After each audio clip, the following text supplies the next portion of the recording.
ጀነራሉ ያዋቀሩት አስፈሪው ጦር የትግራዩ ጀነራል ህወሓትን በመቃወም 4 ክፍለ ጦር ያለው ሰራዊት ማደራጀታቸውን ተናገሩ። በአንድ እጅ የሚያጨበጭበው የደብረጽዮን ቡድን ሰማይ የተደፋበት ይመስላል። መረጃው ዝርዝር አለው። ሚኒስትሯን ከባድ ማስጠንቀቂያ ደረሳቸው። ዶክተሮቹን በሐቀኝነት ቀርበን በካሃዲነት ተቀብለውናል። ሚኒስትሯን በ11ኛው ሰዓት ላይ ከድተውናል በሚል ዶክተሮቹ ድርድር ተቋርጦ ዘመቻ እንዲቀጥል ወሰኑ። ኢሳያስ በኦሮሞማ ጉዳይ ላይ መልስ ሰጡ። ኦሮሞማ ለኢትዮጵያም ሆነ ለምስራቅ አፍሪካ ጠንቅ መሆኑን የተናገሩት የኤርትራ ፕሬዝዳንት ኢሳያስ አፈወርቂ በዛሬው ዕለት ለቀረበባቸው ተቃውሞ መልስ ሰጥተዋል። ይህም የዝርዝር ዜናችን አንዱ አካል ነው። ከውጭ ዜና ፕሬዝዳንት ዶናልድ ትራምፕ ዛሬ 5ኛ ቀኑን በያዘው የሎስ አንጀለሱ ተቃውሞ ተጨማሪ 2000 ብሔራዊ ዘብ አባላትን ማሰማራታቸውን ገለጹ። ሰላም ውድ ቤተሰቦች እንደምን አላችሁ? ይህ ዜና ላፍታ ነው። ሰብስክራይብ እና ላይክ በማድረግ ቪዲዮውን ይጀምሩ እያልን ወደ ዝርዝር ዜናዎቹ እንለፍ። ጀነራሉ ያዋቀሩት አስፈሪው ጦር ህወሓት አበቃለት። የትግራዩ ጀነራል ህወሓትን በመቃወም 4 ክፍለ ጦር ያለው ሰራዊት ማደራጀታቸውን ተናገሩ። ህወሓትን በመቃወም የትግል ውስጥ የገቡት ብርጋዴር ጀነራል ገብረእግዚአብሔር በየነ በአፋርና በትግራይ ክልሎች ውስጥ 4 ክፍለ ጦር ያለው የራሳቸው ሰራዊት ማደራጀታቸውን ተናገሩ። ከትግራይ ኃይሎች በመለየት የራሳቸውን ሰራዊት እየገነቡ መሆናቸውን የጠቀሱት ብርጋዴር ጀነራል ገብረእግዚአብሔር አዲስ ነገር ለመፍጠር ወደ በረሃ መውረዳቸውንና ከፓርቲ ነፃ የሆነ ኃይል ለመፍጠር ፓርቲ የማያዘው ሰራዊት ለመፍጠር የተንቀሳቀሱ መሆኑን ገልጸዋል። ጀነራሉ ከቢቢሲ ትግረኛ ጋር ባደረጉት ቃለ ምልልስ ከትግራይ ሰራዊት አመራሮች ጋር የተለያዩት ከጥር 15 2017 ዓ.ም ጀምሮ መሆኑን አስረድተዋል። የትግራይ ሰራዊት ከፍተኛ አመራሮች ጥር 17 ተሰብስበው በአቶ ጌታቸው ረዳ የሚመራውን ጊዜ አስተዳደር ሲያወቅሱ ተቃውሞ ስብሰባውን ረግጠው ከወጡ አመራሮች መካከል አንዱ ጀነራል ገብረእግዚአብሔር በየነ ናቸው። ይህንንም ተከትሎ የሰራዊቱ አመራሮች ጀነራል ገብረእግዚአብሔር በየነንና ሌሎች የሰራዊቱን ውሳኔ የሚቃወሙትን ማገዳቸው ይታወሳል። ጀነራል ገብረእግዚአብሔር ከፓርቲ ጋር ተጣብቆ ማህተም የሚነጥቅ ከፓርቲ ጋር ተጣብቆ የሚሾምና የሚሽር ኃይል ለወጣቱ ትውልድ ትተን መሄድ አንፈልግም፣ ወገንተኛ ያልሆነ ፍትሃዊ ኃይል ለመፍጠር እንጂ የሆነ ፓርቲ አሽከርነት የለንም አናደርገውም ብለዋል። በዚህ መረጃ ላይ ያሉትን ሐሳብ በኮሜንት ያሳውቁን እያልን የጤና ባለሙያዎቹ ስላጋለጡት ዝርዝር መረጃ እንለፍ። ሚኒስትሯ ከባድ ማስጠንቀቂያ ደረሳቸው። ዶክተሮቹን በሐቀኝነት ቀርበን በካሃዲነት ተቀብለውናል። ሚኒስትሯን በ11ኛው ሰዓት ከድተውናል። ስለዚህን ተከትሎ ለቀናት ሲካሄድ የቆየው ድርድር ተቋርጦ ዘመቻ እንዲቀጥል ተወስኗል። የኢትዮጵያ ጤና ባለሙያዎች ንቅናቄ ቦርድ አባላት ከቀናት በፊት ከጤና ሚኒስቴር አማካሪዎች ጋር ይፋዊ ያልሆነ ንግግር አድርገው ነበር። በዚህ መሰረት የጤና ባለሙያዎቹ ሰንቀው ወደ ስራ እንዲመለሱ ቦርዱ በመግለጫው የሚያስታውቅ ከሆነ የታሰሩ ባልደረቦቻችን እስከ ሮብ ድረስ ለማስለቀቅና ህጋዊ ጥያቄዎቻቸው ብዙም ሳይቆይ በጥቂት ጊዜ እንዲመለስና ለተግባራዊነታቸው መግለጫ በማውጣት መንግስትን ተገናኝቶ ለመወያየት በቃል ደረጃ ተስማምቶ ነበር። ይሁንና ለዚህ የስር ባለሙያዎቹ ለውይይት አዘጋጅተን ነበር። የታሰሩት ባልደረቦች በልባችን በመያዝና መልካም ፈቃድና ኃላፊነትን ለማሳየት ከሰኞ ጀምሮ ወደ ስራችን መመለሳችን በማስተዋወቅ መግለጫ በማውጣት ጥያቄያችንን አክብረናል የሚለው ቦርዱ መግለጫውን ይፋ ባወጀ ማግስት ሚኒስቴር መስሪያ ቤቱ አቅሙን ሙሉ በሙሉ ቀይሮታል ብሏል። የታሰበው ቀጣዩ ውይይት በመሰረዝ መስሪያ ቤቱ በራሱ አማካሪ በኩል ለጤና ባለሙያዎች ቦርድ የሚከተለውን መረጃ መስጠቱን ታውቋል። ባልደረቦቻቸው ከስር ነፃ የማድረግ ዋስትና እንደማይሰጡ ጥያቄዎቻቸው እየታዩ ሊመለሱ የሚችሉ እንጂ በተቀመጠ የጊዜ ገደብ የሚሰጥ መልስ እንደማይኖርና ወደ ስራ ቢመለሱም ለደህንነታቸው ላለመታሰራቸው ለማስፈራሪያዎች ቅጣቶችና ዛቻዎች ምንም ማስተማመኛ እንደማይሰጥ አስታውቋል። እኛም እንደ ቦርድ ይህንን ቀውስ በውይይት ለመፍታት ኃላፊነት፣ ትዕግስትና እውነተኛ ፈቃደኝነት አሳይተናል።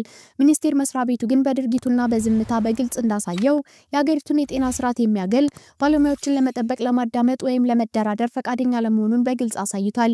ለዚህም በመላ ሀገሪቱ የሚገኙ የጤና ባለሙያዎች ይህንን ጥሪ እናቀርባለን በማለት የስራ ማቆም አድማው እንዲቀጥል በማለት ጥሪ አቀርበዋል። ይህም ካሁን በኋላ ስለ ፍትሃዊ ደሞዝ ወይም የስራ ቦታ ክርክር ብቻ አይደለም። ይህ ስለ ደህንነታችን፣ ስለ ነፃነታችንና ስለ ወደፊት ህይወታችን ነው። የጤና ሚኒስቴር የገባው ቃል ዋጋ እንደሌለው አሳይቶናል። ውይይት ያለመተማመን ምንም ትርጉም የለውም። በሐቀኝነት ቀርበን በካሃዲነት ተቀብለውናል። እኛ ግን በዚህ ትግል የገባነው በስነ ምግባርና በታማኝነት ነው። ስለዚህም የስራ ማቆም አድማ እንዲቀጥል ወስነናል በማለት መግለጫውን አስታውቀዋል። አክለውም በእኛ ጥሪ መሰረት ስራ ለመጀመር ያሰባችሁ ሰራተኞች፣ ውድ ባልደረቦች ከላይ ከሰረዘርናቸው መከዳቶች ምክንያት የተነሳ ስራ ከመጀመር እንድትቆጠቡ አበክረን እናሳስባለን በማለት ቦርዱ ጥሪውን አጠናቋል። ኢሳያስ በኦሮሞማ ጉዳይ ላይ መልስ ሰጡ። ከጥቂት ሳምንታት በፊት የኦሮሞማና የብልጽግና ጉዳይ አንስተው ለኢትዮጵያም ሆነ ለምስራቅ አፍሪካ ጠንቅ መሆኑን የተናገሩት የኤርትራው ፕሬዝዳንት ኢሳያስ አፈወርቂ ከኦሮሞ ልሂቃን በኩል በተከታታይ የቀረበባቸው ተቃውሞ ተከትሎ መልስ ሰጥተዋል። ሰሞኑን በአሜሪካ፣ ካናዳና አውሮፓ የሚኖሩ የኦሮሞ ምሁራን ለፕሬዝዳንት ኢሳያስ አፈወርቂ ግልጽ ደብዳቤ ጽፈው ነበር። በደብዳቤያቸውም የኤርትራ 43ኛ ዓመት ምክንያት በማድረግ ፕሬዝዳንቱ ባደረጉት ንግግር ኦሮሞማን አውግዘው ነበር። የፕሬዝዳንቱ ንግግር በብልጽግና ፓርቲ ላይ ያነጣጠረ እንደሚመስል ገልጸው ይሁንና ንግግሩ በኦሮሞ ማንነት ላይ ያነጣጠረ ግልጽና ከባድ ጥቃት ነው ሲሉም ክስ ማቅረባቸው ይታወቃል። ለዚህም ደብዳቤ ኤርትራ ማስታወቂያ ሚኒስትር የሆኑት አቶ የማነ ገብረ መስቀል ዛሬ መልስ ሰጥተዋል። በመልሳቸውም ደብዳቤው መሰረተ ቢስ በሆነ ወንጀል የተሞላ ነው ያሉት አቶ የማነ ደብዳቤውን ከጻፉ አካላት ውስጥ ከተወካዮቻቸው ጋር ኤርትራ ፊት ለፊት ውይይት ለማድረግ ፈቃደኛ መሆኗን ገልጸዋል። ይህ እንዳለ ሆኖ በጉዳዩ ላይ የኤርትራ መንግስት አቋም በአራት ነጥቦች አስቀምጠዋል። አቶ የማነ እንዳሉት አንደኛው ነጥብ ኤርትራ ለኦሮሞ ህዝብና ባህል ከምንም በላይ ክብር አላት የሚል ነው።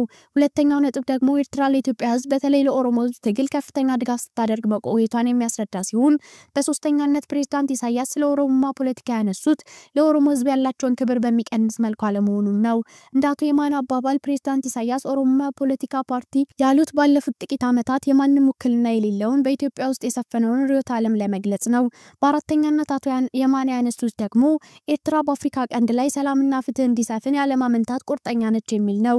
ጨምሮም የጦርነት ከበሮ እየተደለቀ ያለው ከኤርትራ ሳይሆን የኤርትራን ሉዓላዊ ግዛት ለመውረር ከሚንቀሳቀሱ ኃይሎች ነው በማለት መልእክታቸውን አጋባደዋል። ወደ ውጭ ዜና ስናልፍ በሎስ አንጀለስ ተቃውሞ ተጨማሪ 2000 ብሔራዊ ዘብ አባላት ተሰማሩ። ፕሬዝዳንት ዶናልድ ትራምፕ ዛሬ 5ኛ ቀኑ በያዘው የሎስ አንጀለሱ ተቃውሞ ተጨማሪ 2000 ብሔራዊ ዘብ አባላትን ማሰማራታቸውን ገልጸዋል። ፔንታጎን በተጨማሪ 700 የባህር ኃይል አባላትን የፌዴራል መንግስቱ የተቃውሞ ሰልፉን ለመቆጣጠር እየወሰደ ያለውን እርምጃ ለማገዝ እንዲሰማሩ ማዘዛቸውን አረጋግጧል። በሎስ አንጀለስ የአሜሪካ ፕሬዝዳንት ዶናልድ ትራምፕ ስደተኞችን ከሀገር ለማባረር የያዙት ፖሊሲ በመቃወም የተቀጣጠለው ተቃውሞ 4ኛ ቀኑን ይዟል። ትራምፕ ከዚህ ቀደም ያሰማራቸው 2000 ብሔራዊ ዘብ አባላት የፖለቲካ ውጥረት የፈጠሩ ሲሆን የካሊፎርኒያ አስተዳደር ጋቪን ኒውስኮም እና የኤልኬ ከንቲባ ካረን ባስ የአካባቢ ፖሊስ ተቃውሞ ሰልፈኞቹን መቆጣጠር ይችላል ብለው ተከራክረዋል። የአሜሪካ ወታደሮች በሀገር ውስጥ ህግ ማስከበር ውስጥ ሲሳተፉ ማየት የተለመደ አይደለም። የአሜሪካ የባህር ኃይል ወታደሮች በሀገር ውስጥ የሚሰማሩት እንደ አደገኛ አውሎ ነፋስና የሽብር ጥቃቶች ሲደርሱ ነው። የአሜሪካ ወታደሮችን ለሀገር ውስጥ ስርዓት ማስከበር ማሰማራት እጅግ በጣም አልፎ አልፎ የሚወሰድ እርምጃ ነው። ፔንታጎን ሰኞ 2000 ብሔራዊ ጥበቃ ጦር ሰራዊት አባላት እንዲሰማሩ መጠየቁን አረጋግጦ ይህም አሁን በሎስ አንጀለስ የተሰማሩት ወታደሮችን ቁጥር ወደ 4000 ከፍ ያደርገዋል። ትራምፕ በህገወጥ መንገድ በአገሪቱ የሚኖሩ ሰዎችን ለማስወጣት እንዲሁም የአሜሪካና የሜክሲኮ ድንበርን ለመዝጋት ቃል በመግባት ቢያንስ በቀን 3000 ሰነድ አልባ ሰዎችን በቁጥጥር ስር የማዋል ግብ አስቀምጠዋል። ውድ የዜና ላፍታ ቤተሰቦች የሰዓቱ መረጃዎቻችን ያዳመጣችሁትን ይመስል ነበር። ስለተከታተላችሁን ያመሰግናለን። ቻናላችንን ሰብስክራይብ በማድረግ ቤተሰብ እንድትሆኑ እየጋበዝን በዚሁ ተሰናበትን። ጤና ይስጥልን።